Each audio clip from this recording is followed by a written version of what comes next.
Assalamualaikum warahmatullahi wabarakatuh. Hamdun syukurillah amma ba'du. Dewan Guru yang terhormat Bapak Ahmad Sulaiman, MPD, selaku guru mata pelajaran.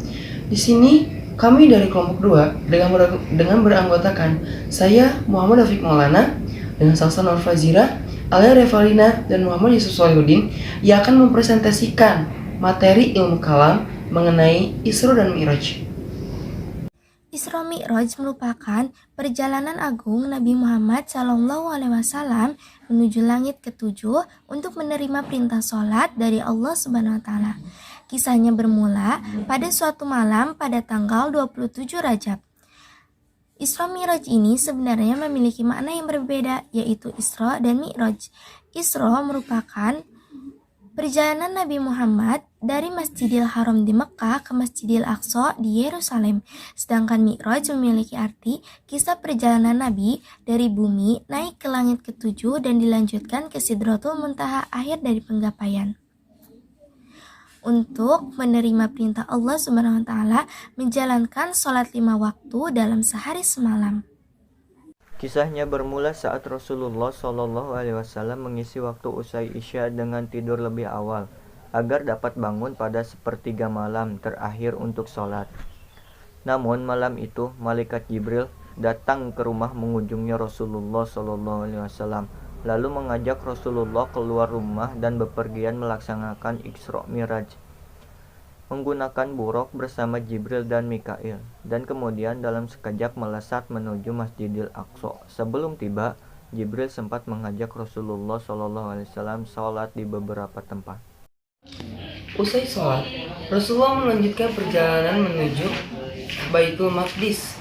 Setiba di sana, Rasulullah SAW disambut dengan Nabi Ibrahim, Nabi Musa, Nabi Isa, dan para nabi lainnya. Allah SWT telah mempersiapkan mereka agar bertemu dengan Rasulullah. Setelah itu, mereka sholat berjamaah dengan Rasulullah sebagai imam. Tidak hanya di Masjidil Aqsa, Rasulullah juga bertemu dengan beberapa nabi ketika naik di Masjidil Aqsa menuju Sidratul Muntaha. Di langit pertama bertemu dengan Nabi Adam, di langit kedua dengan Nabi Isa, di langit ketiga dengan Nabi Yusuf, di langit keempat dengan Nabi Idris, di langit kelima dengan Nabi Harun, dan di langit keenam dengan Nabi Ibrahim dan Nabi Musa. Saat berada di langit ketujuh, Rasulullah bertemu dengan Nabi Ibrahim. Kemudian Rasulullah melanjutkan perjalanan hingga ke langit tertinggi, yaitu Sidratul Muntaha. Di tempat itu Allah memberikan perintah kepada Nabi Muhammad dan umatnya untuk mendirikan salat 50 kali dalam sehari. Setelah mengunjungi langit tertinggi, Rasulullah kembali. Ketika sampai di tempat Nabi Musa, beliau ditanya, "Apa yang telah diwajibkan Rabbmu atas umatmu?" Rasulullah pun menjawab. Lalu Musa meminta Rasulullah untuk menghadapi Allah dan meminta keringanan. Akhirnya Rasulullah pun meminta keringanan, dan permintaan Rasulullah didengar hingga kewajiban sholat menjadi 5 kali sehari.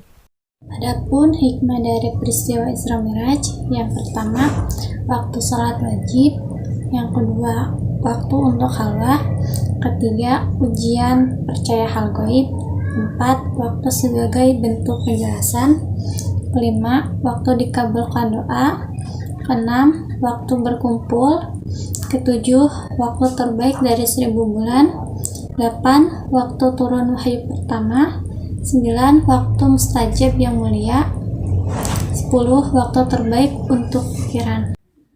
Hikmat terbesar yang dapat diambil dari peristiwa ini ialah turunnya perintah sholat 5 waktu dalam sehari semalam.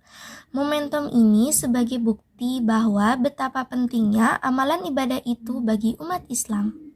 Mungkin itu saja materi mengenai Isra Mi'raj yang dapat kami paparkan. Kurang lebihnya mohon maaf. Lihatlah apa yang kami bicarakan, jangan melihat siapa yang berbicara.